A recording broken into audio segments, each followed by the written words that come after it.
तो अयम निजः परो वेति गणना लघुचेतसाम उदारचितानाम तू वसुधैव कुटुंबकम। हे माझं आहे ते तुझं आहे असा विचार संकुचित वृत्ती असलेले लोक करतात. ज्यांचं हृदय सागरासारखं विशाल आहे त्यांना हे सारे विश्व एक कुटुंब वाटते. वसुधैव कुटुंबकम म्हणजे एक पृथ्वी, एक परिवार, एक भविष्य. भारतात गेल्या वर्षी झालेल्या G20 शिखर परिषदेत आपण आपल्या विचारांनी जगाला हाच संदेश दिला होता की आम्ही भारतीय आता कशातच मागे नाही. आमचे हृदय विशाल आहे. आम्ही संपूर्ण आहोत, आत्मनिर्भर आहोत आणि सर्वसमावेशक आहोत. आम्ही जागतिक स्तरावर या कुटुंबाची जबाबदारी घ्यायला पात्र आहोत. आम्ही सक्षम आहोत. आमच्याकडे सकारात्मकता आहे. आमच्याकडे कौशल्ये व क्षमता आहेत.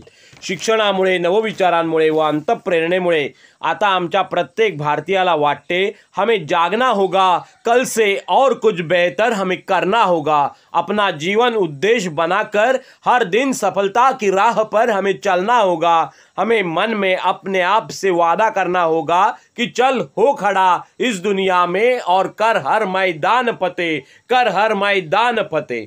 परवाच माझ्या वाचनात एक अत्यंत प्रेरक विचार आला. हा विचार होता तथागत गौतम बुद्धांचा.